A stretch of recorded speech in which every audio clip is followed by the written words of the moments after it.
What did All you right. make of the video that you watched me play a bit earlier about Clay Travis, who is obviously a right wing voice right now, former owner of Outkick, succeeded Rush Limbaugh on the radio show. He's been a guest on this show. Sure. We don't agree on a lot of different things, but I respect his opinion, which is what I articulated a little bit early in the show. In most instances, in this particular instance, I thought he was being a bit slick because there's so much historically that he left out in really expressing his point of view and the fact that he completely supported the University of Florida in making such a decision. And clearly he supports Ron DeSantis' decision.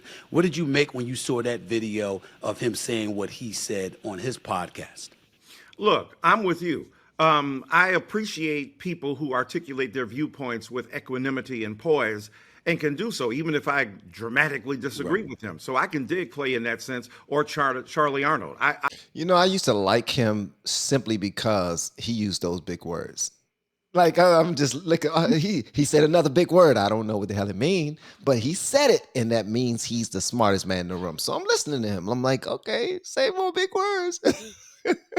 And he's probably always wrong, but don't know. I respect their flow, as it were. But it's so ahistorical. First of all, when Mr. Travis said that he's against identity politics, bruh, who is the bigger purveyor of identity politics than the history of white brothers and sisters in this nation? Not individually, as a culture. When he says he's against identity politics don't become a threat, don't become an issue until the majority identity is threatened or in some way joined by other identities. There's no need to rail against identity politics when your identity is seen as normative, is seen as the thing that everybody must appeal to universally. Excuse me. The moment it gets challenged, then all of a sudden there's this railing against identity politics. And then when he talks about race and gender, What the problem is with identity politics. And I think I think everyone should have a positive sense of self and they should be proud of their identity as an individual. They should be part of their group. They should be proud of their nation. I don't have any problem with people who have a healthy self esteem and exactly as Michael Eric Dyson is describing. But the problem is similar to what we just talked about, in that when you are so invested in your group identity, what that does is it takes focus, it steals focus away from your individual identity. And so, therefore, what's going on with you, how well you're doing, you're not really able to measure. You're only able to measure how well the group is doing. And the likelihood is you aren't doing well because you're not putting any focus in yourself. You're not trying to achieve. You're not trying to do better. You're trying to make the group do better. And to be honest, that's perfectly foolish. Think about it. I need 14 million people to do well before I can do well. You know what Wow. they say? When the government gets big, the individual shrinks. Well, so is true for the group. If the group is bigger than you, then you are shrinking. And all of your time and attention that you're putting into the group away from yourself, you are depleting yourself of your God given gifts and what you can turn it into because you're waiting for 14 million other people to get those same gifts and then all together turn it into something. And it hasn't worked and it won't work. So good luck with that. Michael Eric Dyson must have he might have met his match. He might have met his match, guys. Oh no. and sexuality and so on and weaponizing them. No, my friend, oh, those things were weaponized in the dominant culture. That's why we have DEI. Read the book by Ira Katz Nelson, When Affirmative Action Was White, a white man himself. And he says that in America, many white brothers and sisters, when they want to talk about race and racism and attributing that to African American or Latino or Latinx or gay and lesbian and transgender people, what they're missing is the fact that they were the purveyors of the very thing they now find offensive. Furthermore, the DEI, the CRT, the BLM, the BHM, the AP, every other alphabet you can generate here were done in response to the history of exclusion by dominant white culture of African Americans and other minoritized peoples in the entire United States of America. So How in the world? This is what I don't understand. How is it that white people, white people, white Democrats specifically. How is it that you just get attacked and attacked and attacked and told how bad you are and told how because you're superior you owe us, you owe us, you owe us, you owe us, you owe us, give me, and you're like, yeah, you're right. We feel so bad about that. What else can we give you? And you make it happen time after time, and they still talk bad about you. They still talk about you like dogs. I don't get it. Well, if what you say is true, then soon we're going to have to march and free the spirits and souls of white people. I mean, I'll tell you now. I hope that doesn't happen because I am exhausted and will not be able to attend those marches. So, white people, I'm going to need you to buck up and get your self esteem back, or do whatever Yeah. do whatever it is that you need to do. But the problem with this idea is that the idea of whatever foolishness that you have done to hurt yourself and to deprive yourself of all that you can be based on your own efforts and your own merits and your God-given talent is a response. Maybe you shouldn't be responding.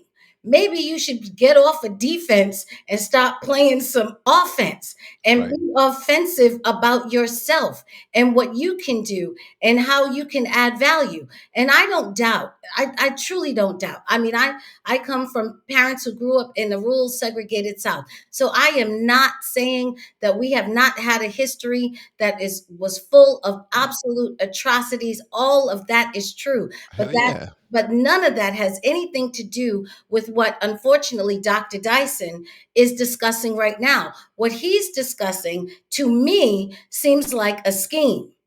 And the scheme seems like how to use the history of Black people to redistribute white people's wealth by convincing them that somehow that they are responsible for a debt that they did not take out. And we are the recipients of a grant that we have not earned. So it's a hard sell to make. Logically, I'm not sure how you get that to people, particularly since the white people who are in the country today, the vast majority of them, upwards of 80% of them, grandparents came here in the late 1800s and early 1900s after slavery had ended. So you can't put slavery on them. If you want to put Jim Crow on them, okay. So where were they in Jim Crow? They were generally at the bottom of society, trying to get a job and not be poor and put shoes on their feet. So I don't know that we can necessarily say for the majority, this is not to say none got wealthy, but the majority took them several generations to matriculate and to assimilate into American society. I don't know how you get these people who are now one generation or maybe two generations from their grandfather who struggled and came over here with $10. We hear in their pocket. We hear these type of stories all the time to convince them that they need to take what, maybe 30, 40, 25, 50% of their tax dollars to pay Black people. I don't know how you make that sell, but you know what?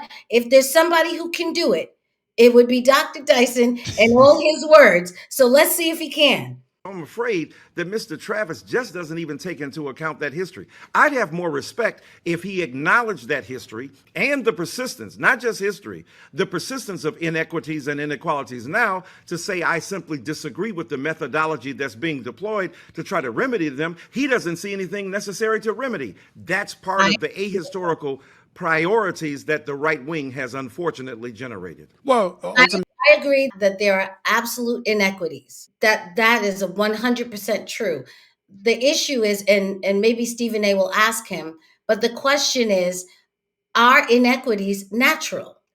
Are inequities things that you find everywhere among all people, all families, any place where people are, and in every area of people activity? Is it natural for there to be inequities? Now, if there are not, if that's not true, then yes, something should be done about that. And we should come together and say, okay, what would be the remedies to something like that? But if you're actually saying inequities are natural and they're found everywhere in every period of history among every people that have ever lived, but we don't agree with it, and so we're going to change it, then what you're actually doing is you are supplanting yourself in the place of God. And you are supposing and conjuring or lying that you have a power that you don't have. And then you keep coming back to failure and trying to find an excuse. Well, it's Ron DeSantis' fault because he took the books out of the school. Or it's this person's fault because they did that. No, it's not that it's anybody's fault. It's that you are asking for something that you don't have the power to do. Wow. Okay. All right. I'm not a shield for Ron DeSantis. I don't know him. He's not a friend of mine. This is It not about doesn't sound Ron. like it. Yeah, this is not about Ron DeSantis, but it is about, freeing, in this case, because he's talking about Black people, freeing Black people from a delusion. And the delusion is that there is an order to the universe, whether you like it or not. And even if you don't like it, the order still exists. Now, what you can do is one of two things.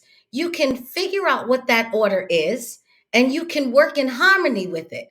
Or you can do what I think Dr. Dyson is suggesting, which is to actually try to find a way to disrupt that order. And the only thing you can get when you do that is chaos. You will actually not be better for it. You will harm the people you say you love. Jesus. All right. You said exactly what I was about to say. I knew Ex- I it. see. You're good. You're good.